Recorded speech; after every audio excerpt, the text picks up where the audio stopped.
Enlightenment is not some super esoteric, complex concept of us becoming something new. Enlightenment is living in the light of who we are, in the light that already exists. For most of us, the light is on, the sun is on, but our curtains are drawn. We're not able to see the light. We're not able to be in the light. We're living in the darkness, praying for light, doing mantras for light, doing Surya Namaskars, sun salutations. The sun should come. But the sun is there. The light is there. It's just that our curtains are drawn.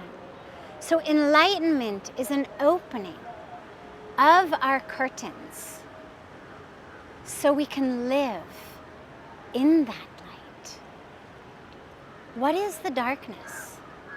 What is it that keeps the curtains drawn? What is it that keeps us from living in the light? It's our own ignorance. That's what the darkness is. The darkness is not some core darkness, some sinful nature, some problem with who we are. No. The core of who we are is light, is infinite, is divinity.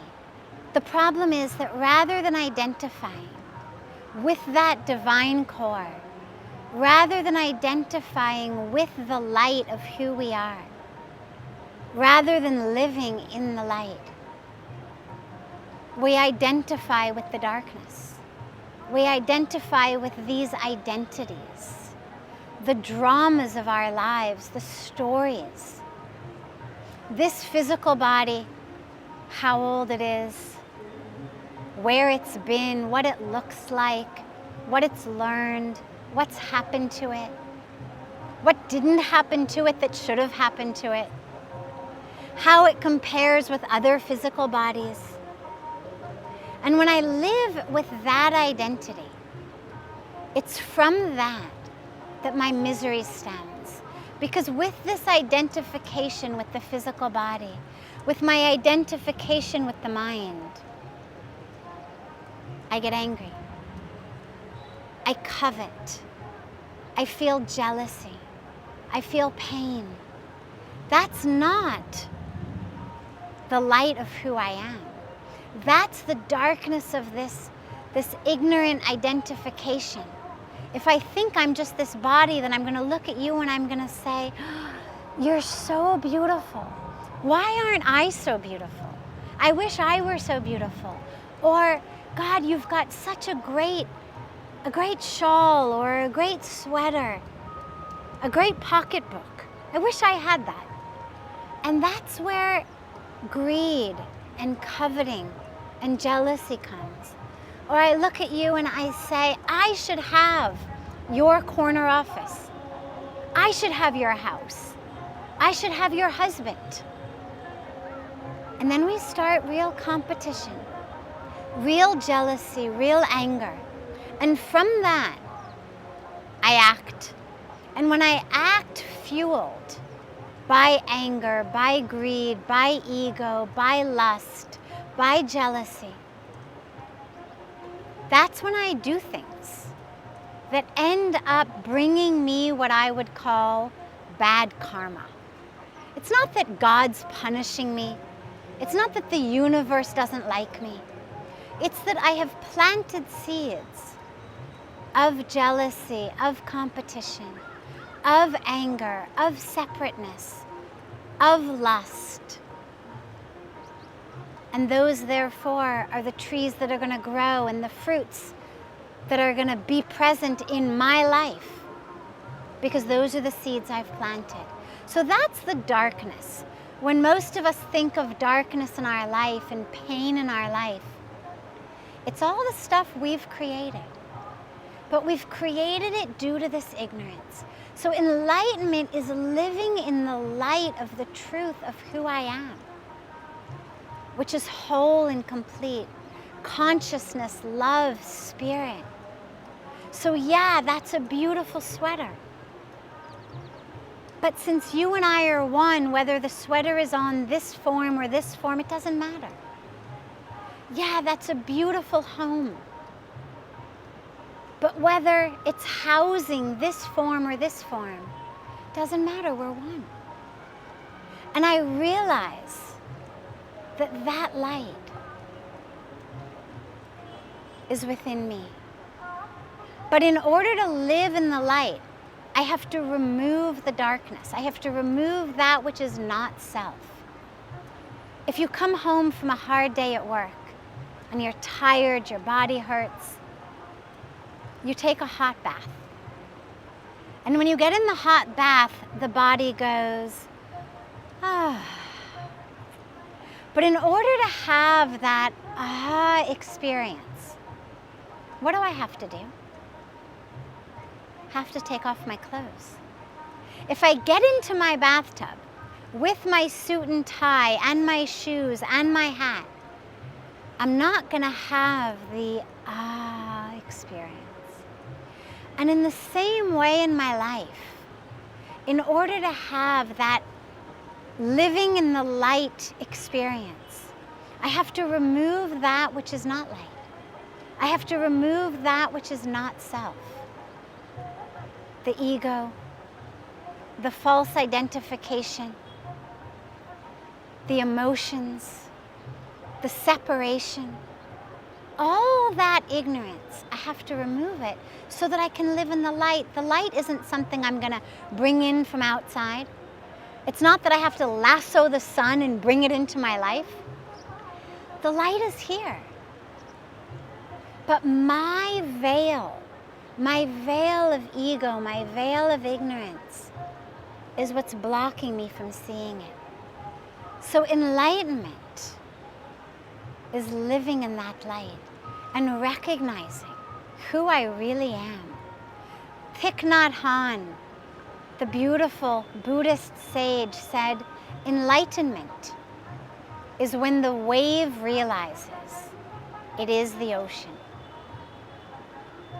It's not that the wave has to go out and find ocean, or that the wave has to do something to become ocean. Do some special course, get some special training, be like the ocean course for the wave. No. Doesn't have to buy ocean clothes or chant the ocean mantra. Just has to realize, oh wait, yeah, I'm in this form of wave, but really who I am is ocean. And when we have that experience, that yes, I'm in a form, but who I am is ocean. Who I am is divinity. Who I am is that consciousness. Then I focus on essence rather than the form in my life and when I see the world. So rather than seeing you as form, I see you as essence. Rather than living as form, living as a CEO, a doctor, a rich person, a poor person, a mail clerk, depressed, an alcoholic, sick, old. All of these ways we identify that give ourselves these labels that make us stuck. And that's true whether it's a good label, a positive label, or a negative label. A cage is a cage whether it's made from iron or gold. I'm the best is the golden cage. I'm the worst is the iron cage. But they're both cages. And enlightenment says, no cage. And so in our meditation practice, we peel back layers and layers of that which is not self. We literally undress to get into that bath. not this, not that, until we reach a state where there's no more layers to peel. We reach a state that in Hinduism is spoken about as everythingness, porn. In Buddhism is spoken about as nothingness, emptiness, shunyata. But ultimately they're talking about the same thing. If I have a jar of air and now my jar breaks, what do I have? Well, you could say I have nothing. I had a jar of air, now my jar has broken, I have nothing left. Or you could realize I have everything. The problem was the jar. The jar was this artificial border and boundary between the air within and the air without. And then when I live in light, I share light. I spread light. I become that source of light for all of those around me. Raman Maharishi said so beautifully, don't worry about correcting others. The sun just shines. The sun doesn't worry about correcting the others. But because the sun shines, automatically, the rest of the world becomes bright. Because of the light of the sun, the rest of the world is bright. It didn't have to stand there and say, now wake up. Now get rid of your darkness. Go, darkness, go. It just had to shine.